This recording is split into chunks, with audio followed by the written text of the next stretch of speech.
बोलिए श्री सतगुरुदेव की जय। आप सभी सतगुरु की प्यारी साथ संगत को मेरी सत्साए, आप सभी के पावन चरणों में मेरी बंदगी। आज की हमारी जो वीडियो होगी वो भैक्सर पर रहेगी। भैक्सर के माध्यम से साहिब ने कहा है कि तुम जो बाहर खोजते हो और जिसमें तुम्हें लगता है कि कहीं सुख मिलेगा वो बाहर नहीं है। इसलिए साहिब कहते हैं कि बाहर ढूंढना छोड़ो और अपने अंदर के चैतन्य राम को पहचानो, अपने अंदर के सुख को पहचानो। क्या साखी में कहा है? झजा अरूजी झजा अरूजी सरूजी कित जान, अरुझनी हिड़त जाए प्राण। झजा अरूजी सरूजी कित जान, अरुझनी हिड़त जाए प्राण। कोटि सुमेरु ढूंढी फिरी आवे, जो गड़गड़े गड़ैया सुपावे। हिड़त का मतलब होता है खोजना, और सुमेरु कहते हैं पर्वत को, और गढ़ कहते हैं किले को, मतलब वासना अध्यास। और गड़ैया कौन है? गड़ैया का मतलब लिया है साहिब ने जीव। क्योंकि देखो बात आध्यात्मिक की चल रही है, तो जो भी यहाँ साहिब ने अक्षरों का इस्तेमाल किया है वो कहीं ना कहीं इस चैतन्य जीव के आसपास के और इस शरीर के आसपास के और इस वासनाओं के आसपास के कल्पनाओं के आसपास के ही वर्णों से वर्णित अर्थ को लिया है। कहीं शाब्दिक अर्थ और कहीं लाक्षणिक अर्थ, लेकिन हर अक्षर के माध्यम से हर अक्षर को उदाहरण मानकर साहिब ने इस चैतन्य जीव को ही चेताया है। झैक्सर कहता है,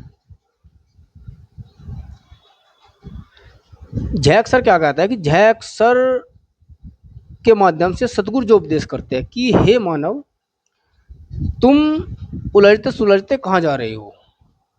अपने लक्ष्य खोजते हुए उलझन में ही तुम्हारे प्राण पखेरु एक दिन उड़ जाएंगे और हासिल तुम्हें कुछ नहीं होगा।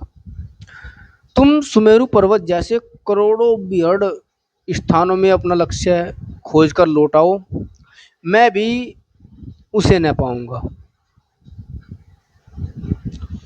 हाँ, यह जीव वासनाओं का जो किला गढ़ लेता है उसी में स्वयं बंद होता है और उसी में स्वयं भोग भोगता है और उसी में दुख का कारण ये बनता है। अरूजना फंसने को कहते हैं और सरूजना छूटने को कहते हैं। कहा है ना कि अरूजी सरूजी मतलब फंसना और वहां से निकलना। स्त्री, पुत्र, हमारा परिवार, हमारा धन, घर, काम, क्रोध, मोटी माया में यदि कोई उलझा हुआ है तो इसमें सभी लोग मानते हैं कि यह आदमी फंसा हुआ है। परंतु कोई देवी देवता, प्रोक्ष ईश्वर आदि की उपासना में लगा है तो इसे लोग कहते हैं कि ये सुलझा हुआ है। और सभी कबीर साहिब जी क्या कहते हैं? कबीर साहिब इसको भी अत्यंत उलझना ही मानते हैं। वे अपने स्वरूप को छोड़कर जीव जहां कहीं भी लगता है सब उलझनी है। साहिब कहते हैं कि तू अपने चैतन्य जीव को छोड़कर, अपनी पहचान छोड़कर, अगर तू और किसी भी बाह्य प्रपंच में उलझा हुआ है तो तू उलझा हुआ ही है। और इसी को साहिब उलझा हुआ मानते हैं। इसलिए वे कहते हैं कि अरूजी सरूजी कित जान, मतलब उलझ और सुलझ कर कहाँ जा रहे हो? तुम स्वरूप भाव एवं आत्म भाव को खोकर चाहे जितना भी धर्म कर्म कर लो, कितनी भी ईश्वर की उपासना कर लो, सब उलझनी है। लेकिन सबका अपना अपना भाव है, जहाँ जिसको अच्छा लगता है वो वही पूजा करता है और वो उसकी अपनी मर्जी होती है। लेकिन सही और गलत एक बार जान लेना से क्या पता हमारा कल्याण का मार्ग निकल आए। तुम अपने लक्ष्य को बाहर खोजते हो, यह निश्चित समझ लो कि खोजते खोजते तुम्हारे प्राण पखेरु उड़ जाएंगे और एक दिन समाप्त हो जाओगे, परंतु तुम छूचे ही रह जाओगे, मतलब खाली रह जाओगे। लक्ष्य की प्राप्ति तुम्हें नहीं होगी, अपना स्वरूप को जान नहीं पाओगे। वह बार खोजने का विषय नहीं है, उसको अगर हासिल करना है तो सत्संग द्वारा या ज्ञानी पुरुष या विवेक द्वारा ही हासिल किया जा सकता है।